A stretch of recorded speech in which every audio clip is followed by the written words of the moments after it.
Hello there, this is Christiana from Hello Happiness, and I'm going to demonstrate you my under desk treadmill, or some people call it walking mat.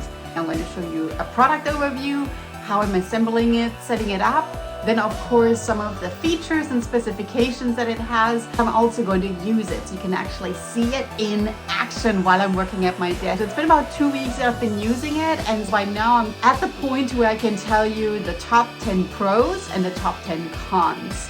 I did a lot of Amazon research before I bought this walking mat. The one that I decided on buying is called a to-go gym treadmill. And the reason why I decided on this particular one, because for me, it was also the price point. There was a deal on Amazon. It was, I think, $150.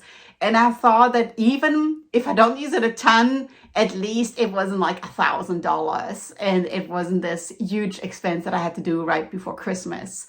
And I gave it to myself as a Christmas gift, because I really like walking outside. However, I also have a lot of Zoom meetings where sometimes I'm just listening in, and I thought, oh, I could walk during the Zoom meeting. And I notice sometimes when I walk around the neighborhood and I have the Zoom meeting on my phone, that the Wi-Fi or the cellular kind of drops in and out and the quality is maybe not ideal. So I actually love to have Zoom calls here and walk at the same time. It seemed like the treadmill is like this perfect answer to what I'm looking for. A Zoom call on the phone, but still getting my steps in without leaving the actual house. And this is how it looks like when I'm walking on the treadmill on the Zoom calls. You can see I'm going back and forward a little bit, but it's not crazy. If you increase the speed, of course, it's going to look like I'm dancing, or people will wonder why my head is bobbing around so much. So my pace is slow, but I'm still getting a lot of the steps in you might not get otherwise. And so this is how it looks like. So let's get started. And I actually had to grab the box from the garage because my husband is using the box now, I guess, for a painting project. It is quite large, and it's also something you can just put under the arm and carry. It's about 50 pounds. So how big is it? Let's maybe look at the specifications. It says it measures 51 by 22 by 6 inches. I'm going to pull this box away and I'm pretending I'm unboxing it right now, which I know I already did that. But again, I got it 2 weeks ago. As you can tell, when I'm sitting now next to the treadmill, and just by dimension right here, is the treadmill itself is not like the regular treadmill that you see in gyms, which are these huge machines that typically have a stand. Sometimes you can even put your water bottle in there. You can put your phone in there. I guess some of them even have a TV screen. I didn't want something like that. So that's a completely different aim, so to speak. So for me, it was really just combining work and walking while I'm working. And so getting like the double dip right there. And the one that I ended up getting is the to-go treadmill. In the box, I essentially 3 items, right? The walking mat itself. There's a cable, and I'm pulling this up right now here. There's this remote, and it's pretty simple. It doesn't have a ton of buttons, and it's also nice enough so you can hold it in your hands while you are walking. And of course, an instruction manual. That was one thing that I liked about this particular walking mat. I didn't want to get one that has so many bells and whistles that I would be like totally overwhelmed. And of course, the more bells and whistles things have, the easier it is maybe to break. For me, the price point was important when I picked it out. But at the same time, I know there are treadmills out there that you can put under your desk, that elevate, that play music. That was not in my price range, and it was not something I wanted. I wanted a very simple setup. So let's check it out. I'm basically going to switch it on, and I will show you the different features, and I will also show you what they do. And then of course I will demonstrate it to you. I'm going to tilt down the camera, and I will show you a little bit more how it looks like when I switch it on. It's important you have an outlet. The outlet is under your desk, and of course you got to have room under your desk as well. Otherwise it's not an under desk walking mat. And most importantly, you can see where I'm sitting right here. I am sitting, it's a laminate flooring. It looks like wood, it's not wood. That's really important. You can't use an under desk walking mat or treadmill when you have a really plush carpet. Part of it is just that the wheels are not spinning on this thick carpet. It's as you are on a bike and you get into mud and it's, oh my gosh, I'm not moving, right? It's a little bit like that. You need to think a little bit about your setup at home. Wooden floors are great, of course. Tile is amazing. It needs to be really a flat surface. A plush carpet will not work. Or rug. I think they're called shag rugs. These really like cute and fluffy ones. You can create the ability for your walking mat to actually move and not get stuck in the carpet, right? Think about I have that cute little children's book. My truck is stuck, right? I don't want to get it stuck. Otherwise, it's probably going to break. That's step one. Now, I plugged it in. And the plug is actually here on the top, right? I plugged it in. There is a display right here. And I'm also going to show you exactly what it does. That's actually one of my favorite features, and that's why it's good to have the camera this way. So here on the top are actually some little wheels, and you can see here, and I'm spinning one of those wheels right now. When I bought it, wasn't sure exactly how I'm going to move the walking mat from the desk to the side. And I thought, am I going to pull this thing out there? So it's like scraping over the ground. How am I going to do this? And so then I realized, oh my gosh, they're like some little wheels. Basically, all what you do is nearly like a wheelbarrow, right? You lift it on one side and then you roll it under your desk. And if you don't want it under your desk, you can just roll it out. And it's super easy. I like the whole pulling out thing. It's nearly like a car that goes into a little parking spot and then pulls out and in. That works well for me. And that's something that, keep in mind, this thing is 45 pounds. I can actually handle in the day. Now, I'm going to turn around the camera. I'll show you when I switch on. So there is the space under my desk. Okay, you can see here, this is what I'm doing. I'm lifting the treadmill. And see how I'm like rolling it in there, rolling it. Okay, let's maybe go down with the camera a little bit more. Rolling it. Let me show you my space. And I'm rolling it in there. So I'm essentially just pushing it in. Okay, good, perfect. Now the treadmill is positioned and you can see over there is one of the legs of my desk. Here, this is IKEA desk. I have a little rolling cabinet right there. My desk is right there. You can see this is essentially like fitting in there. Now, let's maybe talk about some of the specs. And I'm going to switch it on and I will show you exactly how it looks like. So 48 inches long, 20 inches wide, and the height is about 5 inches. Some of the treadmills that elevate are higher because they have a different machine in here. This particular one doesn't elevate, but it actually has a pretty small footprint. Now the running area itself, and that's the belt, and I'm like going over it, you can like hear it has a little bit of a texture in it. The running area itself is 41 inches long and 15 inches wide. And what we're going to do now is I have the remote right here. It doesn't have too many buttons. You can see that. Pretty straightforward. I love it. On the top of the remote right here, what we got is it has a speed button. You can push that button if you want to make it faster. And on the other side, you can make it slower right here. Then it also has a timer button where you can actually program the time that you want to walk on your treadmill, and then it will just automatically stop when you reach that particular time limit. So you could set it for 15 minutes, 30 minutes, 60 minutes, and then it stops when you reach that time limit, which has the advantage you don't constantly need to look at your clock. I personally really like that button right there, which means that it doesn't make that beeping sound when you switch it on and off. Do it. Then down here we have the start and pause button. Like maybe somebody calls you and you gotta pause real quick. You don't want to reset the whole thing, so you just pause it. And then down here is the on and off button. Now what I'm going to do is I'm actually going to push that start button right there, and I'm going to switch it on. You can see what happens, okay? Again, you got to point at the top display right there. So sometimes when I'm at my desk, it doesn't work because I'm not holding it under the desk. I'm holding it over the desk. It's like a TV remote. As I press this button, it makes this little beeping sound and numbers appear on the display. And again, you can get rid of the beeping sounds. Just push the little button right there and no more sound. Okay, let's go through it step by step. Okay, the start button starts the treadmill. The default speed is actually 0.5 horsepower. And that means you can pause it when it starts. But in general, you can also make it faster, which I showed you earlier is the top of your remote, slower, the bottom of your remote. It has a little countdown.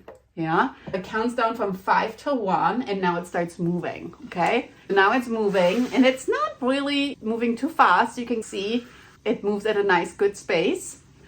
What I'm doing now is actually I'm going to press the top button to make it faster. So you can hear how quiet it is. That's one of the absolute pros that I love about this machine. And if I feel maybe I need a quick pause because it's moving too fast, I just push the pause button. Okay, now I paused it. Perfect. Okay, now we stopped it. And when it's in stop mode, I can use the mode button to switch between time, distance, and calories. Okay, when I click the mode button first, it's actually the time. Here, what I could do is I could walk for 30 minutes. And the little time button here is illuminated too. When I click mode again, I can also set it up for a 1 mile walk. So the distance right here, which is really handy. It switches. The maximum time you can walk on it, just to give you some stats right here, is 99.59 minutes. The maximum distance is 99.9 miles. And the maximum speed is actually 5. The maximum calories, 999 calories, which is the other button. Now here, the calories are tracking. I have to personally tell in general, because I'm a fitness instructor, I don't believe that would be really accurate because it doesn't know your age, your gender, your height, your weight, your energy burning ability. So in general, I wouldn't put too much trust into this. You can set it up for the time that you want it to run. I set it at 38 minutes. After 38 minutes, the treadmill will pause. So now it's running. I can make some sections of my walk faster, I can make some section of my walk slower, depending on what I'm really going for. You can also, now here, if I click that little button that's on my remote that has a little clock on there, I can see how much time I have left. Given that we just figured out that it goes all the way up to 5, I'm actually going to see this now, what this looks like. I've never walked that fast, but again, if you are a runner, this could be totally you. So let's really crank this up all the way. Oh my gosh, this does really go fast. And you can tell as I'm increasing the speed, of course, it's also getting louder. That's something you have to keep in mind. It's on the maximum speed now, which is 5. Maybe you do want to run and watch a video or something. I personally, let me actually pause this. Now it's counting back down. And it's counting back down to where we were. Okay, here's my current setup. I'm going to show you over here how the desk actually looks like. Oh, there's my mug right there. The desk that I'm using is from IKEA and it has these cool buttons right here. So all what I'm really doing with my desk is a typical standing desk is you can lower it if you don't use the function of standing or walking, or you can raise it if you put that walking mat or treadmill underneath. Step 1. You have to put some different shoes on. I have my sneakers right there next to my treadmill. If I have to search for them, I would probably not use the treadmill, right? The goal really is that when you have your sneakers close by, that it gives you the ability to actually do it. If you have to search for sneakers, remote, who knows what, it's one thing that will prevent you from actually doing it. What sometimes helps is to take a picture of your sneakers and put it in a spot where you would maybe stash your snacks. If you go to the closet or you have a drawer and you have like little snacks in there, put the picture of your sneakers in that drawer. The reason for that being is that if you see the picture of your sneakers, it reminds you that you wanted to start this habit of walking. And you have the habit of maybe eating snacks. If you want to break that habit, you have to keep reminding yourself, create like these visual cues that make you break that habit.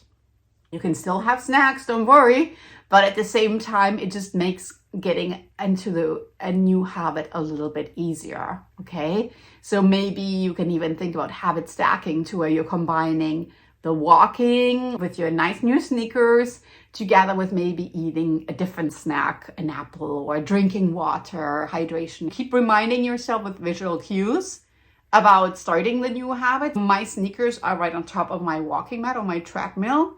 And my socks are already in my sneakers, and all what I then need is my remote and getting started. Even though I'm walking now, the walking itself is not very noisy. I can add this in while I'm in a Zoom call, and people usually don't hear it as much. So it's kind of like a nice little swooshing sound. I'm going to be quiet, you can hear it for a second. I'm matching my walking pace to the sound. So now I can going a little faster. And the swooshing sound gets a little quicker. It was really great value for the money because I think it's something that I'm going to use it long term. And I can also see that it creates a little bit of more joy, let's use that word, during Zoom meetings. Sometimes you're in Zoom meetings and they're really long and you're sitting down and you're like, oh my gosh, I don't know what to do. I don't know whether I should check my email or look at my phone. I think it was a pretty hassle-free assembly. I showed you earlier, it just came in that box. You plug it in, there's a remote, there is the manual. It's pretty simple. It has pretty user-friendly controls. And at the same time, if you want more, of course, you can get a more expensive model that has more different features and functions. But now keep in mind that also means more things can break, or it might be so overwhelming that you don't actually ever use them. It's like with your phone, there are probably so many features on your phone you never use that it's completely unnecessary. And I wanted to show you this next pro, which is how I'm going to put it away. What I do is I like to lift it from the short end here. I can lift it up. And now I'm like rolling it here to the side, okay? So that works well for me. Now what I can do is I'm basically just going to take my office chair and then I roll my office chair in. And again, I have my buttons here for my desk. I'm lowering down the desk.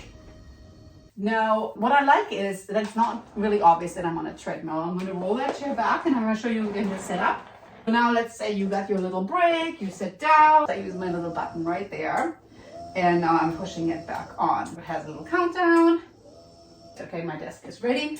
Probably good to do one thing at a time. Get the desk set up first and then start walking. So you can actually look when the numbers start. Because I switched off the sound, it doesn't let me know when it starts anymore. Now I actually need to look at the display so that it not just the starts. And then I'm like, oh my gosh, it's starting.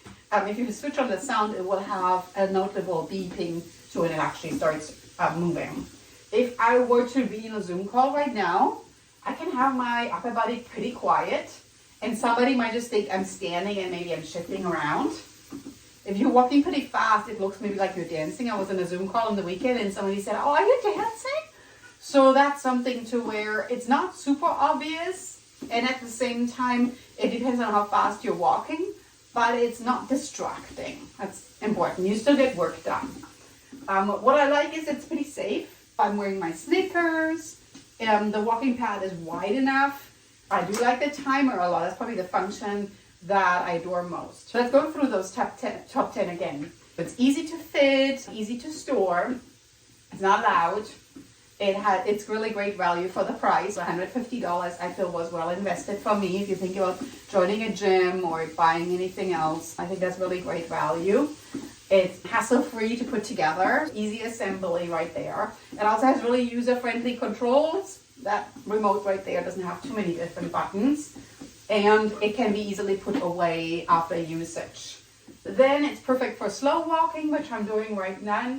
7th, it's not obvious you are on a treadmill and it's also quite safe. And lastly, it's super convenient for tracking exercise duration with the timer. And let's talk about the cons. Okay. The cons, and I'm going to pause this right here, is that you always need to change your shoes. So I would really invest in a good walking shoe. The ones that I wear when I teach my workout classes are Hokas, and they have a really thick cushion that makes an impact much easier in terms of on your lower back, on your spine. And of course, at the same time, it's also something that it's a great investment to get some nice walking shoes because you're walking a lot, or maybe even if you're standing a lot. As a professor, I stand a lot. It's worthwhile not to buy the very cheapest one with the thinnest sole, but to get one that really cushions well while you're walking. Plus, you're feeling like an athlete, right? It's a lot about the mindset. You want to feel you're walking, then put on your walking shoes. You could even have like total professional clothing on the top, like a nice blouse, some nice pants. By all means, do not walk in high heels or bare feet. I don't think that would be very good. Or sandals. No, don't do that. In order to track your steps, you could use the step counter that's in the walking mat already. Or if you use some kind of device like an Apple Watch, a Fitbit or anything like that, the steps will actually not be counted on your device because you're not moving your arms, so that motion is not measured by your body. The first day I was walking, and then afterwards I was like, what the heck? It doesn't really change at all. Of course not. But then what I'm doing now is, on the recommendation that I looked up online, some people said put it around your ankle. I'm not able to actually fit my watch around my ankle. But what I'm doing now is I basically just wear leggings or socks and I just tuck it in on the bottom. That works. Is that the sexiest thing in the world? Not at all. But it works because then the movement from your foot when you're walking is actually picked up by your tracker. You just have to remember then when you're done with your walk that you get your watch out of the shoe again, or the sock, or wherever you do, and put it back on your wrist. What I point out during the cons is that it's probably more for walking than for running. I can't personally speak to the fact of how it would be if you would really crank up the speed. Speed 5 is the maximum that you can go to, so I don't know how that would be.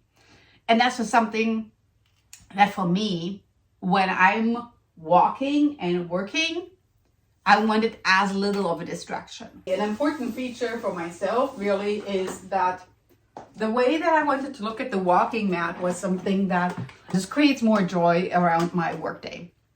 And that's important for me because I think as accountability coach, you need to make your workstation as fun as possible. And I can't emphasize that enough. So I have a pretty desk. I have some things on there that spark joy. When I come to my desk, I'm feeling like it's just this haven of productivity. And the walking mat or the treadmill is just adding on to that. Like, it's a place where I like to return to and a place where I get things done. But at the same time, it's also a place where I can focus. So I would really encourage you rethinking your setup of your workstation in general. And also thinking of this as something that's a great investment given how much time you spend in a seating position, at least as solopreneurs or solo creators, to create something that's functional and that works for you. I would love to know what feature are you most excited about with my treadmill under the desk. If you have any questions, let me know. My name is Christiana, founder of Hello Happiness, and today I showed you the to-go gym treadmill that fits nicely under your desk at home to increase your productivity. Have a fantastic rest of your day.